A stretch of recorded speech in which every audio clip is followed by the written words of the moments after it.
Distingués invités, chers collègues, chères étudiantes, chers étudiants, chers amis, je me présente, François Roch, je suis le directeur du département des sciences juridiques à l'UQAM et vice-président de la Société québécoise de droit international. Je remercie tous les organisateurs de l'événement. Notre invité est avocat, universitaire et ancien ministre délégué de la Justice du Cameroun. Grand internationaliste et figure marquante du droit international contemporain, le professeur Kamto dirige depuis 2012 le principal parti de l'opposition de son pays. Donc, c'est à la fois un grand juriste, mais aussi un homme politique, comme vous le savez. Et c'est le mouvement pour la renaissance du Cameroun. Membre et conseiller juridique de la délégation camerounaise à la conférence diplomatique de Rome pour la création de la Cour pénale internationale, il fut de 1999 à 2016 membre puis président de la Commission du droit international, l'un des cénacles les plus prestigieux pour les juristes internationalistes. Notre invité, membre de plusieurs sociétés savantes, est aussi le fondateur de la Société africaine de droit international et membre curatorium de la prestigieuse Académie de droit international de La Haye. Juriste de grande envergure, il a représenté plusieurs États devant les juridictions internationales, devant la CIJ et devant la Cour permanente d'arbitrage notamment. Vous comprendrez que c'est un immense honneur pour l'UQAM et pour le département des sciences juridiques, de même que l'Institut d'études internationales de Montréal et le CEDIM, d'accueillir le professeur Maurice Kamto. Je vous souhaite à tous et à toutes une agréable conférence. Vous aurez compris que malgré les quelques 50 degrés Celsius qui séparent Montréal et Yaoundé en ce moment, je pense qu'il y a un rapprochement qui s'opère. Donc, merci beaucoup, professeur Kamto, de vous être déplacé à Montréal et d'avoir bravé la tempête, comme toutes les personnes qui sont dans l'assistance. Donc, bonne conférence à tous. Merci.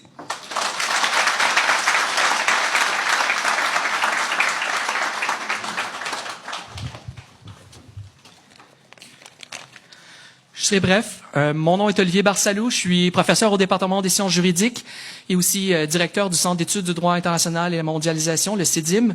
Tout d'abord, je tiens à vous remercier d'être venus si nombreux, si nombreuses et avec autant d'enthousiasme. Ça fait extrêmement plaisir de voir une salle remplie par tempête de neige à l'UQAM. Donc, merci à vous, public, de vous être déplacés. Je tiens à titre de rappel à souligner que l'IEIM et les techniciens à l'arrière vont capter l'événement aujourd'hui, donc une captation vidéo et sonore, et l'événement sera en Facebook Live, et diffusé donc simultanément donc sur Facebook. Et je vous invite peut-être à passer le message et à vous restreindre dans l'usage de vos caméras. Donc, et la vidéo de la conférence du professeur Kamto sera aussi disponible en ligne très prochainement. La présentation du professeur Kamto sera suivie par une période de questions. L'événement devrait durer 90 minutes environ et se terminer vers 15h30. Et à titre de rappel, ce soir, il y a le rallye politique qui est prévu au Palais des Congrès. Donc, pour ceux et celles qui souhaitent débattre et continuer le débat politique, je vous invite à rejoindre la rencontre ce soir au Palais des Congrès à Montréal. Avant de laisser la parole au professeur Kamto, je souhaiterais remercier un groupe spécial de personnes à l'IEIM, à l'Institut d'études internationales, sans qui, en fait, cet événement n'aurait pas lieu aujourd'hui. Je tiens à remercier du fond du cœur Caroline Doyon, directrice adjointe, Catherine Poulbourg, coordonnatrice, Christina Popescu, coordonnatrice aussi, ainsi que toutes les autres qui sont venues prêter main forte aujourd'hui. Je pense à Valériane, je pense à Sophie. Merci infiniment pour votre aide, sans qui, en fait, cet événement n'aurait pas eu lieu. Finalement, je tiens à remercier le professeur Kamto, qui, en dépit des tempêtes politiques et des tempêtes hivernales que connaissent notre monde, c'est fait un plaisir de venir nous adresser la parole et discuter de droit international. Et donc, sans plus tarder, je vous invite à le remercier d'être venu et je lui cède la parole. Merci, professeur Kamto.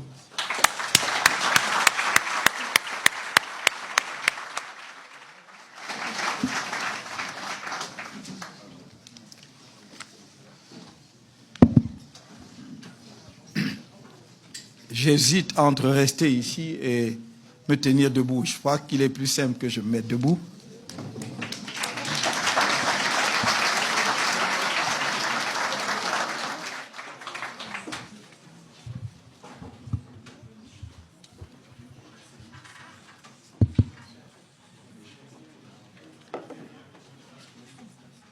Monsieur le professeur Roch, chers collègues de l'Université de Montréal, du Québec à Montréal, je ne sais pas comment vous exprimer ma gratitude pour les marques de sympathie et l'honneur que vous me faites de m'inviter à prendre la parole dans cette université fort prestigieuse et devant un auditoire aussi important. En général, des conférences de cette nature se tiennent devant un public beaucoup plus restreint, 40, 50, voire 100 personnes maximum. Là, on a tout un amphithéâtre entièrement plein.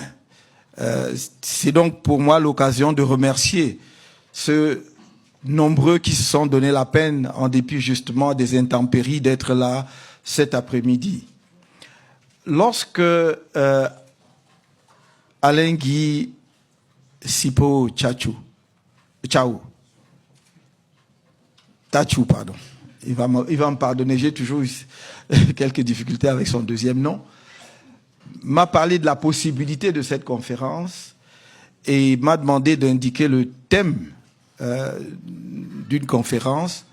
J'ai beaucoup hésité entre les thèmes classiques, les sujets classiques. J'aurais pu parler des obligations en droit international, notamment d'une question débattue au moins depuis 1966 avec la Convention des Nations Unies sur les traités, c'est-à-dire la notion des obligations du jus cogens, sujet encore en discussion devant la Commission de droit international, dont on ne sait finalement pas quel est totalement le régime. Donc j'aurais pu trouver là un bon prétexte de revenir là-dessus, dans un monde où de plus en plus d'obligations objectives émergent, notamment dans le domaine du droit de l'homme. J'aurais pu parler aussi, et ça j'en ai eu la tentation, d'un sujet touchant à la protection de l'environnement, qui est un sujet d'actualité, dans un monde où nous sommes tous interpellés par le futur de notre planète. Et puis je me suis dit, il y a là un sujet abandonné, oublié, comme si, en fait, la décolonisation était achevée. Comme si, après 1960, il n'y avait plus rien à dire sur le phénomène colonial et la décolonisation. Et en y regardant de près, je me suis dit, finalement, je vais montrer que le sujet et la question est toujours devant nous. Elle a évolué, l'acuité n'est plus la même que dans les années 1960 à 70. Pour autant, les questions ne sont pas résolues, les questions fondamentales demeurent. Et donc, j'ai proposé à mes collègues, que je pourrais appeler, je l'espère, dans un proche avenir, des amis de l'Université du Québec à Montréal, ce sujet, droit international et décolonisation inachevée. Droit international et décolonisation inachevée. Parce que ce n'est pas achevé. On a pensé que le Conseil de tutelle des Nations Unies était devenu une institution obsolète, que le comité de décolonisation même n'avait plus sa raison d'être, qu'après l'indépendance des pays comme l'Angola, la Namibie en particulier, après une rude bataille des États africains contre l'Afrique du Sud, avec les États de la ligne de front, l'OUA, puis aujourd'hui l'Union africaine, pouvait se reposer de luttes acharnées depuis de plusieurs décennies pour décoloniser l'Afrique. Il n'en est rien. Il n'en est rien parce que la colonisation a touché la totalité du continent. Et nous pouvons bien constater aujourd'hui que la totalité du continent n'est pas décolonisée. Et je vais dire, on ne peut pas, et j'y reviendrai dans un instant, mais on ne peut pas parler de colonisation, de décolonisation sans parler d'abord de la colonisation ou de la colonie. Je ne vais pas décrire le processus politique et historique de la colonisation. Vous le connaissez. Mais la colonie, c'est quoi? C'est un territoire placé à un moment donné sous la souveraineté internationale d'un autre État. Donc, il s'établit entre ce territoire et les populations qui y habitent des liens de dépendance par rapport à la puissance administrante. Les régimes ont changé en fonction des parcelles de territoire concernés. Et je parle de territoires placés sous la dépendance, sous la domination d'une puissance étrangère à la suite d'une conquête territoriale. C'est important de souligner la notion de conquête territoriale. Parce qu'on peut être placé sous la dépendance d'une puissance extérieure à la suite de négociations, d'un traité qui vous place sous la dépendance. Car dans ce cas-là, on va parler de protectorat. Vous cédez vos affaires internationales, la conduite de vos affaires internationales à une autre puissance. Et dans le cas d'un pays comme le mien, le Cameroun, effectivement, on a été placé sous la domination de puissances étrangères, mais sans être une colonie. Parce que en 1884, les Allemands signent bien un traité avec ce qu'on a appelé les chefs indigènes, en fait, les rois côtiers.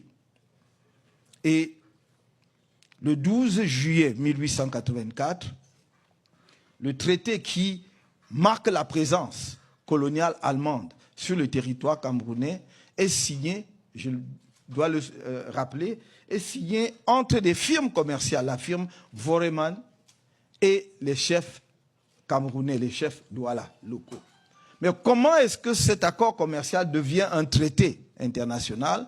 Parce que le représentant de l'empereur allemand, Nachtigal, qui est en Afrique du Nord, fait le voyage à Douala pour, par sa présence, transformer un acte, j'allais dire, de droit privé entre les commerçants, la firme Voreman qui vend les tissus et toutes autres choses, avec les chefs indigènes, en un traité international.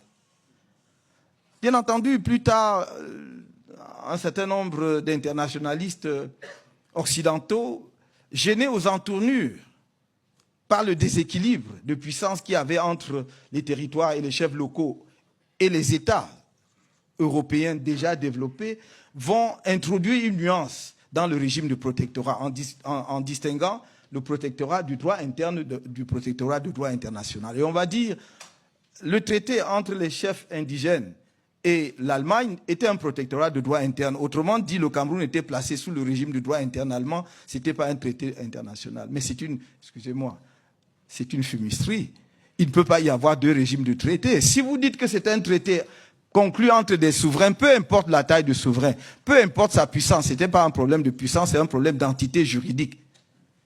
Les chefs locaux Douala n'étaient pas sous la domination d'une autre puissance. Ils l'ont signé en tant que traité avec la puissance allemande. C'est pourquoi il s'agit d'un authentique traité de droit international. Comme il s'en est signé des milliers sur la côte occidentale africaine, il y en a eu 3000 de la sorte. Donc je voudrais insister là-dessus, sur ce phénomène de distinction entre le protectorat et le régime de la colonisation. Parce que lorsque vous avez un territoire sous le régime de la colonisation, les règles qui s'appliquent ne sont pas tout à fait les mêmes.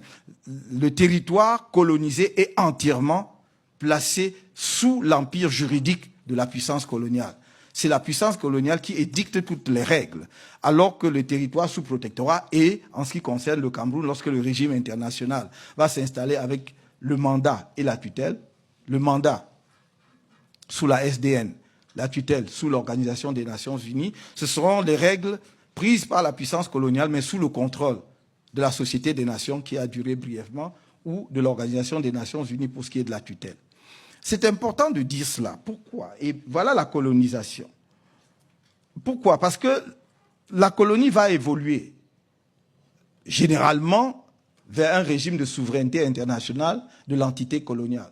Soit sous la poussée des populations coloniales, soit sous la contrainte ou l'évolution du contexte et du droit international. Et donc va intervenir ce qu'on appelle la décolonisation. La décolonisation est un processus, mais qui, en droit international, apparaît comme un moment précis, fixe, j'y reviendrai. Un processus, pourquoi? Parce que généralement, les populations vont pousser la puissance coloniale à leur rétrocéder leur souveraineté internationale ou à partir, donc pour leur permettre de s'occuper de leurs propres affaires. Du point de vue du droit international, la décolonisation renvoie en quelque sorte à un instantané juridique. La décolonisation commence le jour de l'application de l'accord de décolonisation qui fixe une date Et c'est pour cela que vous allez voir que dans chaque pays entièrement colonisé, il va avoir une date de l'indépendance. Ce n'est pas banal. Le Cameroun est indépendant le 1er janvier 1960. C'est à compter de cette date que le Cameroun devient un État souverain au sens du droit international. C'est l'instantané juridique basé sur ce que l'on appelle l'outil possidetis iuris. Cela veut dire que ce que vous possédez au moment où on prononce l'indépendance, c'est ça qui est votre territoire et c'est cela qui fait de vous un souverain international. C'est la photographie de la situation telle qu'elle se présente à la date critique. La date critique, c'est la date de l'indépendance.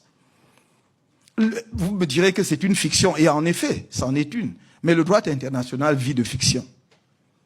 Par exemple, fiction, on va faire comme si les États étaient égaux. Mais tout le monde sait parfaitement que les États ne sont pas égaux. Mais en disant qu'ils sont égaux, ça nous simplifie la tâche, ça nous simplifie la vie. Et on dit qu'un petit État a les mêmes droits qu'un grand État. Mais bon, mais on sait parfaitement qu'ensuite, le grand État peut exercer sa puissance, sa pression ou d'autres formes de contraintes sur l'État moins puissant pour obtenir ce qu'il veut. Mais ça arrange le juriste de faire comme si tout le monde était égaux. Donc de la même façon, on va faire comme si, à la date d'indépendance, c'est ce jour-là que tout commence, comme par miracle. La personne qui hier était Premier ministre d'un territoire colonial devient le lendemain président d'un État indépendant. Aïe, comme ça. Or, qu'est-ce qui se passe? Et c'est là que c'est intéressant. La même personne qui, la veille, n'était pas un chef d'un État, le lendemain devient un chef d'un État et peut donc signer des traités et accords pour le compte de cet État. Mais des traités et accords qui engagent cet État sur le plan international comme si c'était un souverain qui était là depuis longtemps. Vous voyez donc, dès le départ, j'allais dire, il y a un vice originel. Parce que pourquoi pensez-vous que, puisque les traités, l'un des principes fondamentaux en matière du droit des traités, c'est l'égalité entre les parties, la souveraineté entre les parties, la réciprocité. Cela suppose que vous soyez à armes égales pour signer les traités. Mais comment voulez-vous que moi, colonisé d'hier, 24 heures avant, j'étais un colonisé, le lendemain, je suis devenu un indépendant et souverain, je signe un traité avec la même liberté, avec la même connaissance, avec la même souveraineté que l'État qui est là, la puissance qui m'a administré pendant 20 ans, 30 ans, 50 ans, voire un siècle. Voilà le problème de la décolonisation. C'est cette fiction qui fait que, à un moment donné, on croit que la décolonisation a tout réglé, alors qu'elle n'a rien réglé. Bien sûr, au 1er janvier, vous avez un drapeau, vous avez un hymne national, c'est parfait. On vous désigne d'ailleurs une capitale aussi. Mais on ne va pas bien au-delà de cela. Vous avez les attributs apparents de la souveraineté. Mais il vous manque la substantification de la souveraineté. Et donc tout le problème du droit de la décolonisation par rapport au droit international vient de là. Et n'oubliez pas que le droit international et la pensée juridique internationale, notamment occidentale, qui est une pensée provinciale, c'est une région du monde qui projette sur le reste du monde sa propre vision du monde. C'est ça. Les principes, la souveraineté de l'État, tout ce que vous vous imaginez, c'est Grotius, Hugo de Groot, un Hollandais, 16e siècle, qui dit, parce que son pays étant une puissance de navigation, tout petit pays, mais a des problèmes commerciaux, prône le principe de la liberté des mers. Donc il dit cela pour régler un problème de la Hollande. Il ne dit pas cela par générosité, parce que le principe que les mers soient libres est bon pour tout le monde. C'est pour régler un problème commercial néerlandais. Et je peux citer plein d'autres principes comme cela. Et c'est ce principe qu'il projette sur le reste du monde et on dit c'est le droit international. Et donc il faut bien être conscient de la dépendance que nous avons vis-à-vis de la pensée occidentale par rapport au droit international. Si nous ne développons pas une vraie pensée critique par rapport à cela, on ne comprendra pas. Il faut questionner les principes. D'où viennent-ils? Pourquoi? Est-ce qu'ils sont encore pertinents et opérationnels aujourd'hui? Donc de la même façon, la colonisation va développer quoi? Le principe de la terra nullius. Terre vacante et sans maître. Terre n'appartenant à personne. Et vous allez arriver sur les côtes occidentales africaines ou orientales, peu importe. Et les gens sont dans leur village. Mais ils n'ont pas posté des armées partout pour voir celui qui empiète sur leur territoire. Et vous dites, je n'ai rencontré personne. Mais bien sûr que vous n'avez rencontré personne parce que ce n'était pas leur souci. Ils vaquent à leurs occupations quotidiennes. Mais c'est bien leur territoire. Mais vous décrétez que c'est terra nullius. C'est une terre vacante, sans maître, dont j'en prends possession. Voilà la colonisation. J'en prends possession. Donc, le seul titre juridique que j'ai sur ce territoire, c'est la conquête, le fait que j'ai pris possession un jour en déclarant que c'est un territoire sans maître. Et fort de ce principe que je me suis forgé, qui est un terme, comme vous voyez, c'est une expression du droit romain. Et d'ailleurs, le droit international, comme une grande partie du droit latin, doit beaucoup à Rome, l'Empire romain. Tout ce qu'on a, à 90%, c'est du droit romain, interne d'ailleurs, pour régler les problèmes internes que l'on a transposés par adaptation au droit international. Parce que finalement, la notion de terra nullius, de terre sans maître, vient de quoi? Le titre que vous allez obtenir du fait de la terra nullius, c'est ce qu'on appelle aujourd'hui, y compris aujourd'hui, l'usucapion.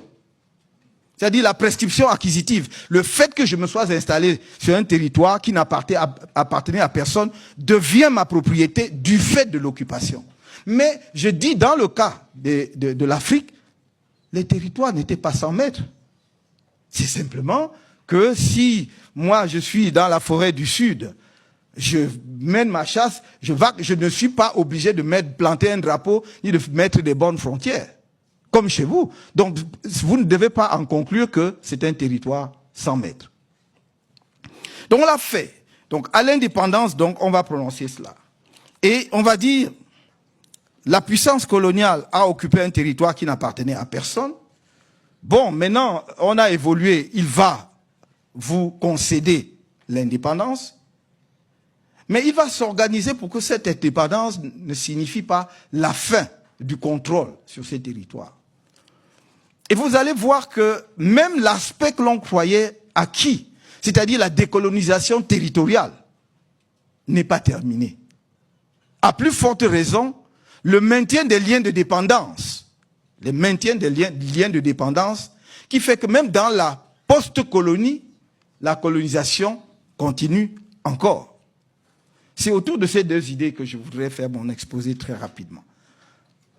L'inachèvement de la décolonisation territoriale et le maintien des liens de dépendance juridique dans la période post-coloniale. L'inachèvement de la décolonisation territoriale. Je vais juste vous donner quelques exemples pour illustrer cela. Premier exemple, la décolonisation. Comment pourrais-je qualifier cela? La décolonisation débarras. C'est-à-dire la colonie devient un problème, on veut s'en débarrasser et on ne se soucie pas trop de comment effectivement on s'en débarrasse. L'exemple typique, c'est le Sahara occidental. Territoire anciennement sous la domination de l'Espagne. Et lorsqu'en 1974, de 73 à 74, l'Espagne décide de partir, l'Espagne n'organise pas les conditions de la décolonisation du Sahara occidental. L'Espagne se retire. Il est vrai que l'Espagne avait ses propres problèmes internes, sévères à ce moment-là, car le processus démocratique était en train d'émerger en Espagne. Et ils étaient beaucoup plus préoccupés de voir comment mettre un terme à cette période de dictature féroce qui avait vu justement les généraux diriger l'Espagne que de savoir comment, dans quelles conditions le Sahara accédait à l'indépendance. Mais il en résulte que nous avons là une épine que l'Afrique traîne encore jusqu'aujourd'hui parce que se retirant dans ces conditions, il y avait un vacuum, un vide juridique que certains voisins ont vite fait de combler. D'abord la Mauritanie, dans un premier temps, en même temps que le Maroc, puis la Mauritanie s'est retirée en disant voilà, c'est un territoire, c'est pas le mien, et le Maroc y est resté. Et l'Assemblée générale va demander un avis consultatif sur le statut du Sahara occidental, qui va donner lieu donc à ce fameux avis de 1975 de la Cour internationale de justice, qui justement bat en brèche la notion de terra nullius, en disant non, le territoire du Sahara occidental n'était pas un territoire sans maître, parce que le Maroc soutenait cela, en disant nos populations nomades allaient jusque dans le Sahara occidental, et les populations du Sahara occidental, avaient des liens d'allégeance au souverain marocain. Et donc, le Sahara occidental est territoire marocain. L'avis consultatif de la Cour en a décidé autrement, en disant que ce n'était pas un territoire sans maître. Il faut donc décoloniser le Sahara occidental, notamment par un référendum d'autodétermination. On en est là jusqu'aujourd'hui, puisque ce référendum n'a jamais été organisé, comme vous le savez. Problème sur qui va prendre part au référendum. Est-ce que ce sont, le Maroc dit, les populations du Sahara occidental qui sont au sud de l'Algérie, à Tindouf, ne doivent pas y prendre part. Dans le même temps, depuis presque une vingtaine d'années, la présence marocaine est importante, dont les populations marocaines ont occupé le territoire du Sahara occidental. Si on organisait le référendum aujourd'hui, l'identification des participants serait très difficile. Donc, on est un peu dans l'impasse. Voilà le premier exemple. Donc, décolonisation, débarras. Mais il y a d'autres formes de décolonisation. C'est ce que j'appellerais la décolonisation à reculons. La puissance coloniale décolonise, mais sans vouloir partir. Ou alors en gardant quelque chose. Et dans le cas des grands empires coloniaux, comme ceux de la Grande-Bretagne et du Royaume-Uni et de la France, on va essayer de garder quelques confettis de l'Empire. Et le cas le plus illustratif, c'est toujours en Afrique, notamment dans l'océan Indien. Dans l'océan Indien, vous avez, première situation, celle de l'archipel des Chagos. La Grande-Bretagne achète les Chagos à l'île Maurice en 1965. Mais l'île Maurice n'est pas indépendante à ce moment-là. Donc c'est à un territoire encore colonisé, sous administration britannique. Achète et installe une base militaire, concède ensuite donc l'île, notamment l'île principale, Diego Garcia, aux États-Unis pour construire une base militaire. Et cet accord devait durer jusqu'en 2016. Et en 2016, la Grande-Bretagne a renouvelé le traité jusqu'en 2036. Et c'est là que l'île Maurice dit non, nous sommes devenus un territoire, un État indépendant. Vous ne pouvez donc pas concéder quelque chose qui ne vous appartient pas. Donc là aussi, les deux parties, l'Assemblée générale des Nations unies a demandé un avis consultatif sur le statut de Chagos, et l'avis consultatif a été très clair. C'est tombé le 25 février 2019, qui a été très clair en disant que la Grande-Bretagne doit plier bagage, donc on doit quitter l'archipel des Chagos le plus rapidement possible parce que c'est territoire de l'île Maurice.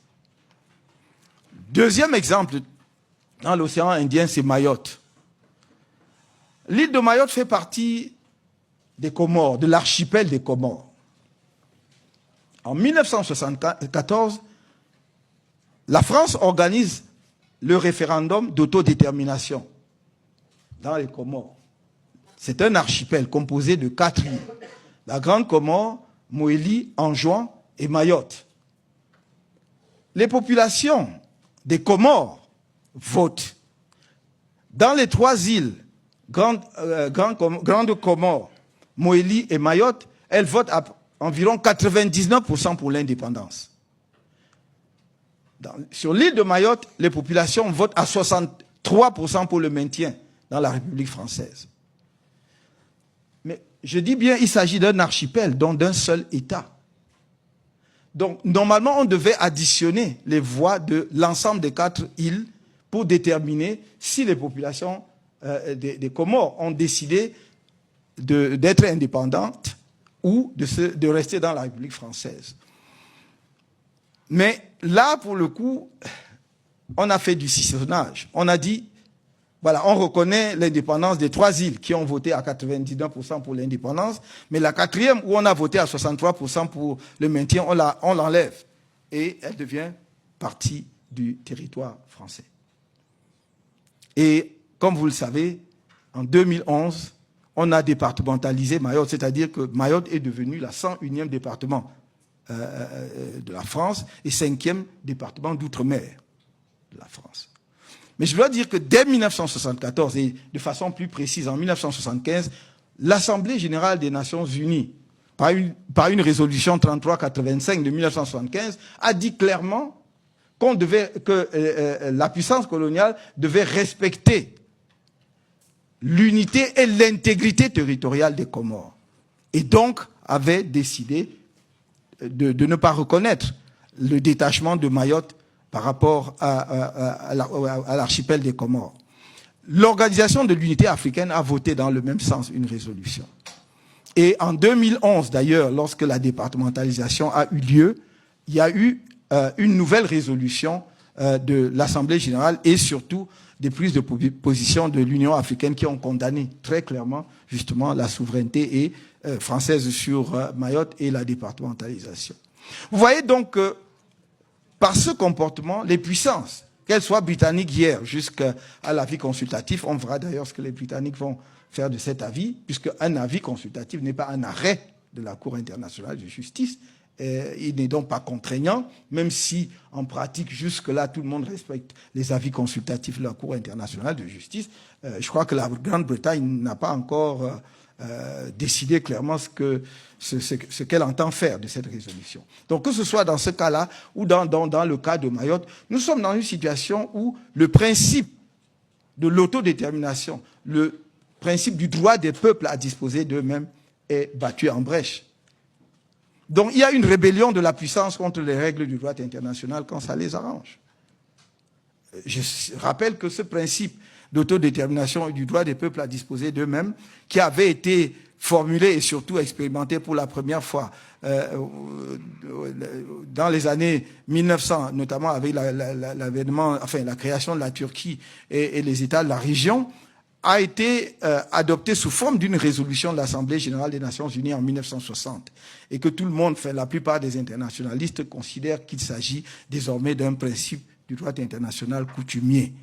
Et qui dit droit international coutumier dit une règle opposable à tous les États, d'ailleurs qu'ils soient partis à un traité ou pas.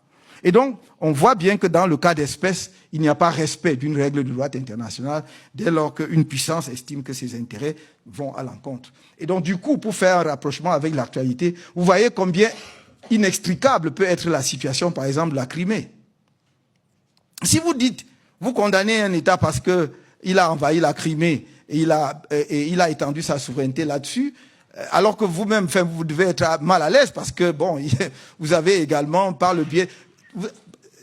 Regardez très bien. Dans le cas de la Crimée, le pays qui a envahi la Crimée organise un référendum. On peut appeler ça semblant de référendum, peu importe, ça en est un, n'est-ce pas? Formellement, comme ailleurs. Donc il va vous opposer, bah oui, il y a un référendum, les populations de là ont décidé qu'elles veulent bien se rattacher à la Russie, je ne vois pas au nom de quoi vous devez vous en offusquer. Et du coup, comme chacun a un cadavre dans les placards, on va dire, bon, voilà, il vaut mieux se taire. Bon, nous, on a fait là et on fait. Donc, il faut bien voir comment, effectivement, la puissance peut également, à la fois être une source de protection et de défense du droit international, mais une source de désordre juridique international.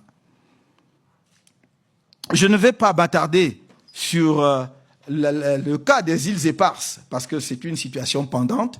Les affaires qui sont pendantes, je n'en parle pas, parce que c'est aux instances internationales qui ont été saisies d'en décider. Mais les îles éparses, c'est toujours dans l'océan Indien, au large de Madagascar. Madagascar a accédé à l'indépendance en 1960, mais sans les îles éparses. Et comme vous le savez, le chef de l'État français récemment s'y est rendu et a déclaré que c'était un territoire français. Et donc, du coup, je crois que le problème est en train de rebondir très probablement. Je crois que les deux pays ont mis en place une équipe, une commission qui va en discuter, mais il n'est pas exclu que ça finisse devant la Cour internationale de justice. Voilà très rapidement. Je dois ajouter que ça, c'est la décolonisation territoriale. Mais il y a une conséquence importante de la décolonisation territoriale inachevée, ce sont les problèmes frontaliers auxquels donne lieu la décolonisation. Et l'Organisation de l'Unité africaine a essayé d'y répondre grâce à la résolution de 1964, dite résolution adoptant le principe de l'intangibilité des frontières héritées de la colonisation. Au fond, c'est la doctrine qui, progressivement, a parlé de l'intangibilité, et la Cour internationale de justice, dans son arrêt de 1986, dans l'affaire du différend territorial entre le Burkina Faso et Mali, a consacré cela comme principe de l'intangibilité. Mais à l'origine, c'était le principe de l'immuabilité, c'est-à-dire les frontières héritées de la colonisation doivent être immuables. Intangible veut dire une fois pour toutes, n'est varié, ça ne changera jamais. Mais il faut bien comprendre que on ne peut pas interpréter cela comme des frontières qui ne peuvent pas bouger, puisque deux États souverains peuvent à tout moment décider de modifier leurs frontières. Donc c'est dans ce sens qu'il faut désormais entendre le principe de l'intangibilité. Et nous avons de nombreux conflits ou différents frontaliers aujourd'hui en Afrique comme conséquence d'une décolonisation qui effectivement ne s'est pas occupée de l'assiette territoriale du territoire nouveau. On s'est dit, voilà, c'est à peu près comme c'était généralement des ensembles faisant partie d'une même colonie. Si vous prenez l'Afrique équatoriale française et l'Afrique occidentale française, c'était un même ensemble. Et généralement, ce sont les limites administratives que les préfets ou les sous-préfets, après l'indépendance, mais surtout avant l'indépendance, le haut commissaire tracé entre les colonies qui deviennent frontières. Mais généralement, c'était des frontières imprécises parce que c'était un même État, un même empire, dont on n'était pas très soucieux d'être très très précis sur les frontières. Aujourd'hui, que ces anciennes entités coloniales sont devenues des États indépendants, cela pose problème. Et donc il y a de nombreux différends entre États africains. Je pense, j'ai eu l'honneur et le plaisir d'assister à un certain nombre de plaider pour un certain nombre d'États africains dans de tels contentieux, mais il en existe encore. Et donc, si les étudiants de l'UQAM qui s'intéressent au droit international sont attentifs à cela, ils auront peut-être beaucoup de travail à l'avenir. Je crois qu'il y a devant, en perspective, de nombreux contentieux. À l'heure où je vous parle, il y a l'affaire de l'île de Banié et Cocotier entre la Guinée équatoriale et le Gabon, justement parce que la décolonisation ne s'est pas penchée sur les limites et les frontières entre les deux pays. Donc, il y a une grosse dispute, un gros différend. D'ailleurs, ils ont déjà signé le compromis de saisine pour saisir la Cour internationale de justice. Pour l'instant, il reste simplement à savoir celui qui va faire le premier pas pour aller déposer au greffe de la Cour, et le contentieux va commencer. Mais vous avez aussi de nombreux autres cas. Je vois, il y a un différend potentiel entre le Bénin et le Burkina Faso, n'est-ce pas, toujours à propos de la délimitation des frontières et de nombreux autres. Et alors, je ne vous parle pas des frontières maritimes, qui n'avaient pas du tout, retenu l'attention des puissances coloniales et qui deviennent un très, très gros problème aujourd'hui, d'autant plus que les enjeux pétroliers et gaziers sont énormes. C'est le cas, par exemple, entre le Kenya et la Somalie, mais on peut multiplier sur toute la côte occidentale comme orientale, ces conflits, effectivement, abondent. Permettez-moi de dire très rapidement donc quelques mots sur la deuxième partie de cet exposé qui est le droit international au service de la dépendance post-coloniale. Et on peut l'observer, pour l'illustrer très rapidement, à travers deux phénomènes. D'abord, la dépendance militaire. Les accords de coopération militaire conclus généralement à la veille ou immédiatement après l'indépendance, effectivement, créent de tels rapports. Et même lorsque ces accords en matière de défense ont été renouvelés un peu récemment, je vois un certain nombre de pays africains qui ont renouvelé leurs accords en matière de défense. Par exemple, avec la France en 2009, vous vous rendrez compte qu'il y a toujours quand même un certain nombre de clauses particulières qui montrent que la souveraineté de ces pays, ou en tout cas la décolonisation, n'est pas tout à fait achevée. Je me garde même de parler des bases militaires. Mais si nous prenons même des pays qui n'abritent pas des bases militaires, vous verrez, par exemple, que dans mon propre pays, l'accord de 2009, n'est-ce pas, qui a remplacé les anciens accords de défense, prévoit, par exemple, que la base logistique française à Douala est inviolable. Donc c'est inviolable. Donc les autorités camerounaises ne peuvent pas y pénétrer.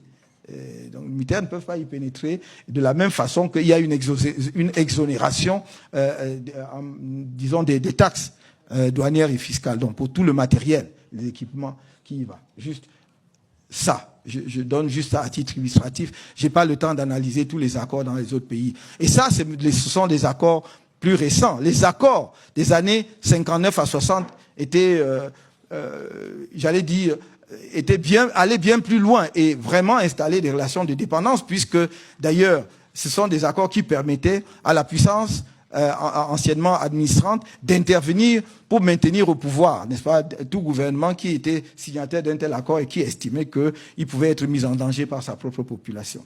Deuxième point illustratif, là aussi j'irai très vite, c'est dans le domaine économique. Et là, nous pouvons commencer par ce qu'on a appelé les accords de coopération économique, notamment en matière commerciale, entre les pays africains et en particulier les pays européens. Les accords de Yaoundé 1, Yaoundé 2, Lomé 1, Lomé 2. Et enfin, l'accord de Cotonou de 2000. Et il ne vous aura pas échappé qu'aucun de ces accords n'a permis le développement de l'Afrique. Mais comment voulez-vous signer dès les années 60 l'accord de Yaoundé 1, je crois que c'est entre 62 et 63, si je me trompe. Accord commercial. Le Cameroun ne produit encore rien sur le plan industriel et quelques produits agricoles. Ce qu'on a appelé les produits de rente, c'est-à-dire le cacao, le café, le thé, le coton. Et on vous dit, c'est un accord d'échange commercial. Sauf que, en fait, vous recevez tout et vous n'échangez rien. Et c'est ça. Et du coup, en même temps, le caractère pernicieux de ces accords vient de ce que ça vous spécialise. Parce que vous dites, j'ai un marché pour le cacao, alors donc il faut que je produise davantage de cacao parce que je vais bénéficier du marché qui m'ouvre justement les perspectives non douanières, non tarifaires. Vous allez donc produire toujours sans transformation. Ce n'est pas des produits industriels. Vous devez produire et renvoyer brut. Donc vous produisez beaucoup de cacao, beaucoup de café, beaucoup de coton, dont vous ne déterminez pas les prix. Hein? Après, on vous a chanté tout au long des années 70, vous n'étiez pas encore né, mais la détérioration des termes de l'échange. Qui détériore quoi? Vous échangez d'abord quoi pour que ça se détériore? Donc vous vendez le café, vous vendez le coton, et alors vous produisez que ça. L'industrie africaine est nulle parce qu'il y a eu cette spécialisation par le corset des accords, signés trop tôt. Et donc, vous avez vu que 40 ans, 50 ans, 60 ans d'accords n'ont permis à aucun pays africain de bouger. Maintenant, subitement, on vous dit, vous êtes devenu grand. Il faut signer des accords de partenariat économique avec l'Union européenne. C'est encore mieux. On va supprimer toutes les barrières tarifaires. Donc, du coup, les barrières douanières qui vous permettaient d'avoir des recettes douanières pour alimenter votre budget vont disparaître. Parce que de toute façon, vous n'avez toujours pas d'industrie, puisque les précédents accords ne vous ont pas permis d'installer l'industrie, mais simplement, vous allez être le déversoir des produits européens, qui, dans certains cas, vont concurrencer la petite industrie locale qui commençait à naître. Voilà le problème. Parce qu'il faut que l'on se dise les vérités sur la scène internationale. Vous ne pouvez pas, dans le même temps, déplorer l'immigration massive, y compris illégale, des jeunes Africains, qui ne trouvent pas de perspective chez eux, pas de travail chez eux, et en même temps, les inonder de façon à ce que le développement soit impossible chez eux. Ils sont consommateurs en bout de chaîne. Donc, il n'y a pas de valeur ajoutée lorsque vous êtes simplement consommateur. Il vous faut d'ailleurs trouver de l'argent pour continuer à consommer.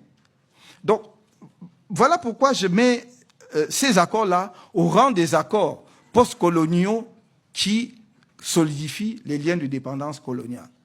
Mais il y a aussi dans le domaine monétaire, notamment en ce qui concerne les pays de la zone franc, des accords qui ont effectivement maintenu les pays africains dans cette relation de dépendance en leur enlevant le levier qui permet à tout État souverain de mener sa propre politique monétaire. Ce n'est pas seulement fantaisiste, ce n'est même pas idéologique comme j'entends beaucoup, c'est vraiment technique et économique. Bon, bien sûr, la décision est éminemment politique, la souveraineté monétaire est quelque chose de politique, mais au final, c'est que on vous enlève un des leviers qui vous permet d'organiser votre propre développement. On vous dit, oh, vous avez la stabilité monétaire.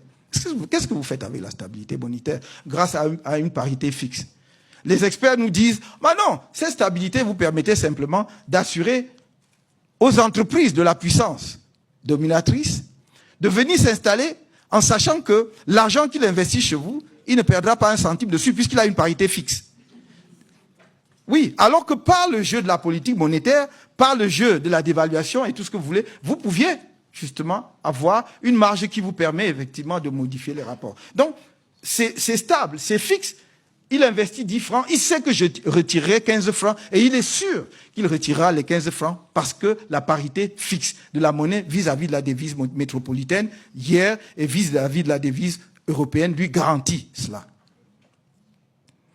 Et évidemment, nous connaissons tous les autres aspects, le fait que les fonds étaient déposés au Trésor français et non pas à la Banque de France. Parce que si c'est la Banque de France est une banque. Donc elle doit rémunérer l'argent. Hein. Mais quand c'est au Trésor, c'est une administration de l'État, donc ça devient des recettes budgétaires, et donc votre propre argent peut vous être prêté, parce que bon, c'est un argent que vous avez déposé. À l'origine, avant la révision de 1972, c'était 63% des dépôts qu'il fallait faire après les accords de la modification de 72-73, c'est devenu 50%, mais c'est toujours beaucoup.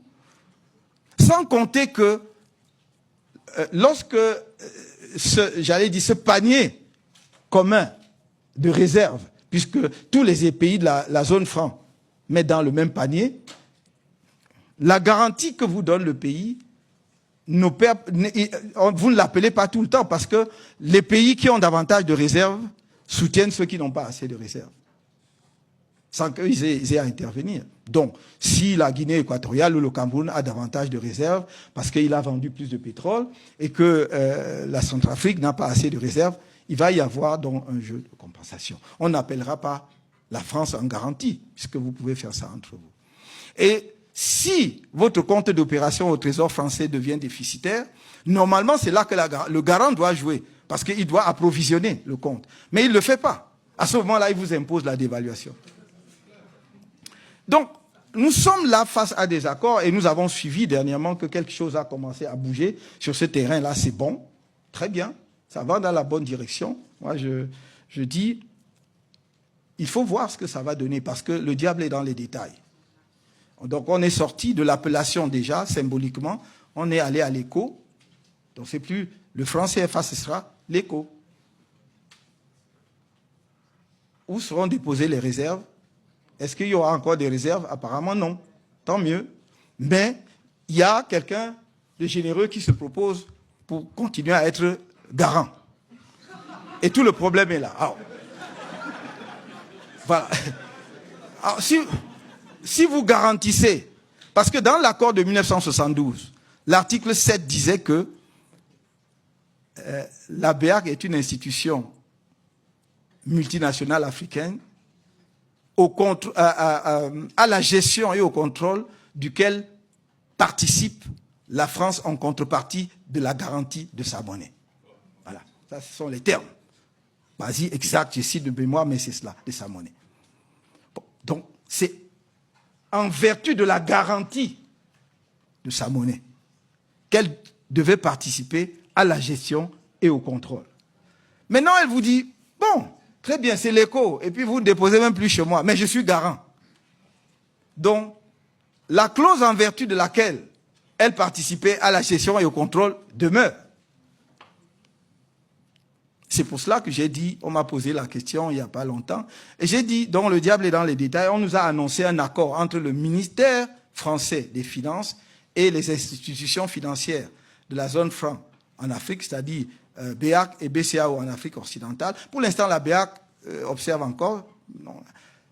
Et donc, il faudra que nous attendions de voir ce qui sera dans cet accord pour savoir vraiment si on est sorti du franc CFA ou bien si on a seulement changé d'appellation. Voilà les quelques indications, les quelques éléments que je voulais, à grands traits, vous présenter pour illustrer mon idée selon laquelle la décolonisation est inachevée. Et je terminerai simplement en disant une chose. Afin de permettre au droit international de jouer pleinement son rôle de règles organisant la vie dans la société internationale, il faut décoloniser le droit international. Il faut le décoloniser lui-même. C'est-à-dire que nous devons avoir un regard critique sur les concepts du 19e siècle qui étaient forgés pour asseoir la colonisation. Ce n'était pas forgé abstraitement pour le plaisir intellectuel et spéculatif de créer des normes. C'était pour asseoir les intérêts et la colonisation. Donc nous devons commencer donc par une vraie critique de ces concepts et de ces principes. Nous devons aussi essayer de regarder au-delà du 19e siècle pour voir les origines historiques du droit international. On enseigne de moins en moins l'histoire du droit international dans les facultés. C'est vrai que c'est une matière qui est devenue obèse. Et donc, généralement, les programmes n'ont pas le temps de consacrer un vrai morceau à l'histoire du droit international. Vous apprendriez beaucoup de choses, y compris tous les débats sur le concept du jus cogens, y compris le débat sur la question du droit naturel et du droit positif. Pourquoi on en est arrivé là? C'est parce que les premiers, ce qu'on a appelé les pères fondateurs du droit international, venaient en grande partie de l'Église aussi, n'est-ce pas? De Vitoria, Suarez et tout ça. Ça, c'était des moines. Et donc, à une époque où le christianisme était très dominant en Europe, et dont la pensée du droit international se coulait aussi dans la pensée globale de la société. Quelqu'un comme Hugo de Groot, dont je vous ai parlé tout à l'heure, toute sa doctrine partait d'abord du principe acquis que la théologie chrétienne était la base de ce qui devait sous-tendre la réflexion en droit international. Je ne dis pas que la théologie chrétienne n'est pas bonne, je dis simplement qu'il faut le savoir et faire son propre inventaire, et analyser et savoir effectivement si ça peut continuer à régir tout cela aujourd'hui ou pas. Voilà, je crois que je n'ai peut-être pas, je l'espère, épuisé le sujet, mais il m'a suffi juste de vous indiquer qu'il y avait encore là matière à réflexion, et je vous remercie de votre aimable attention.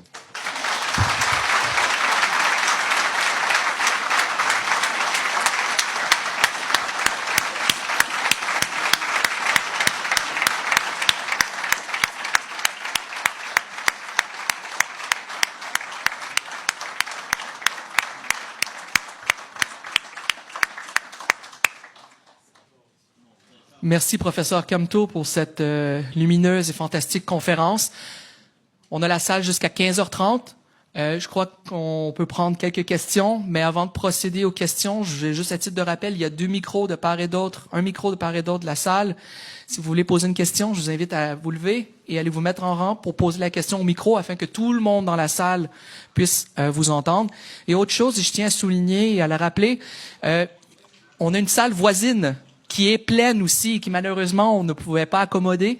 Et je voulais juste le rappeler parce qu'on a cette salle-ci, mais toute la conférence a été diffusée aussi dans la salle voisine. Il y a plus de 250 personnes qui se sont présentées à l'événement et je vous remercie pour ça. Donc maintenant pour la période de questions, un à la fois, au micro, on y va lentement et je vous laisse, professeur Camteau, prendre des questions.